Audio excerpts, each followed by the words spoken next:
पहले के वर्ष हमने बप्पा को ये कहकर के विदा किया था कि बप्पा जल्दी ही आना, तो इस बार बप्पा 7 सितंबर को आ रहे हैं। उन्होंने हमारी इच्छा पूर्ण कर दी है, तो हमें 7 सितंबर को गणेश चतुर्थी के दिन गणेश जी की स्थापना करनी है अपने घर में। लेकिन गणेश जी की स्थापना करने से पहले इन 5 बातों का विशेष ध्यान रखें। नंबर 1, गणेश जी की स्थापना में सबसे पहला चरण होता है गणेश जी की मूर्ति घर पर लाना। कैसी मूर्ति लेकर के आए? तो गणेश जी की मूर्ति खरीदते समय हमें इस बात का विशेष ध्यान रखना है कि गणेश जी जो है मिट्टी के ही होने चाहिए। यहाँ पर मंदार की जड़ की हो। सफेद रंग के गणेश जी बहुत ही शुभ माने जाते हैं अपने घर में लाना। लेकिन हमें किसी प्लास्टिक या फिर केमिकल के बने हुए गणेश जी अपने घर पर नहीं लाने हैं, क्योंकि हम सभी को पता है कि 7 सितंबर को जिस प्रकार हम गणेश जी की स्थापना करेंगे उसी प्रकार हमें 17 सितंबर को अनंत चतुर्थी के दिन गणेश जी का विसर्जन भी करना होता है। यानी 10 दिन के लिए ही हम गणेश जी को अपने घर में विराजमान करते हैं।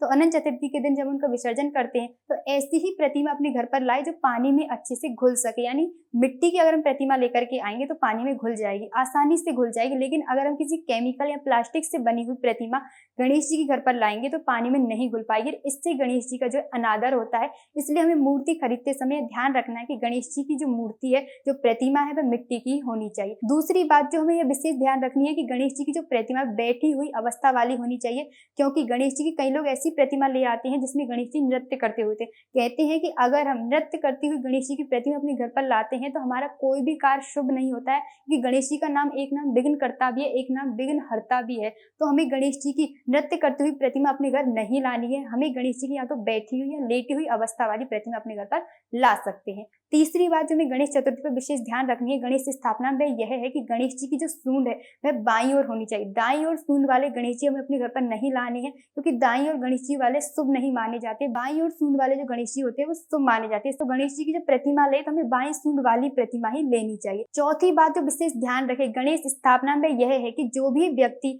गणेश जी की मूर्ति लेने के लिए जा रहा है उस व्यक्ति को अपने पैरों में चप्पल नहीं पहननी चाहिए, जूते नहीं पहनने चाहिए। वह गणेश जी की प्रतिमा लेकर के आ रहा है, वह व्यक्ति गणेश जी को लाल कपड़े से ढक करके लेके आए, नहीं तो उनकी आंखें रुमाल से बंद करके लेके आए, ढक करके लेके आए। क्योंकि गणेश जी को हम जो है अपने घर में स्थापित कर रहे हैं, हमें उनकी आंख खोल करके नहीं लेके आनी है, आंख उनकी बांध करके लेके आनी किसी कपड़े से या फिर लाल कपड़े से पूरे गणेश जी को ढक करके लेके आना है। उसके बाद में हो सके तो आप ढोल नगाड़े के साथ गणेश जी को अपने घर पर ही लाइए।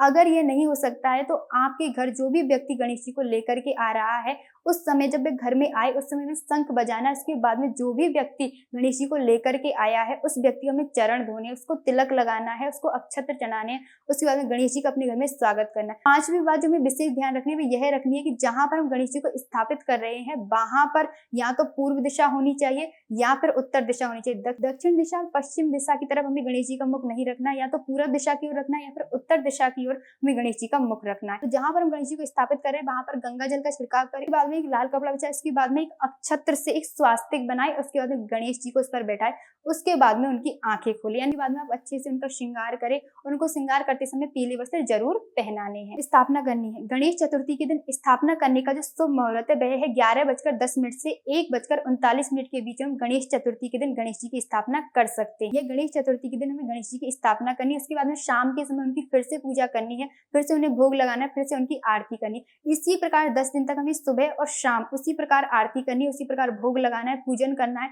अगर आप कर सके तो 3 समय कर ले, लेकिन अगर आप नहीं कर सकते हैं तो 2 समय ही गणेश जी की पूजा करें, उनको भोग लगाए, अच्छे से उनका पूजन करें और 10 दिनों तक यही करें। उसके बाद में 17 सितंबर को अनंत चतुर्थी के दिन अगर आप किसी सरोवर के पास जा सकते हैं, नदी में जा सकते हैं, तो आप गणेश जी को लेकर जाए, वहां पर उनका विसर्जन करें। लेकिन अगर आप नहीं जा सकते हैं किसी कारण तो आप अपने घर में ही 17 सितंबर को अनंत चतुर्थी के दिन गणेश जी का जो है विसर्जन करें। विसर्जन करते समय हमें गणेश जी की जो है 2 डुबकी लगानी, उसके बाद तीसरी डुबकी में गणेश जी को छोड़ देना। यह कहना है कि बप्पा फिर से जल्दी ही आना, जिस प्रकार अब आए हैं। अगर आप मिट्टी की प्रतिमा अपने घर पर लाए हैं तो पानी में वह घुल गई होगी कि जो मिट्टी है, जो गणेश जी की जो प्रतिमा की जो मिट्टी है उसमें हम कोई भी पौधा लगा सकते हैं, लेकिन तुलसी का पौधा नहीं लगा सकते हैं। इसके अलावा कोई भी पौधा लगा सकते हैं। इस प्रकार हमें गणेश चतुर्थी और अनंत चतुर्थी मनानी है। गणेश जी को अपने घर पर अवश्य लाना है, सुख समृद्धि का वास अपने घर पर रखना है। तो इन 5 बातों का विशेष ध्यान रखना होगा। आप सभी को गणेश चतुर्थी की हार्दिक शुभकामनाएं।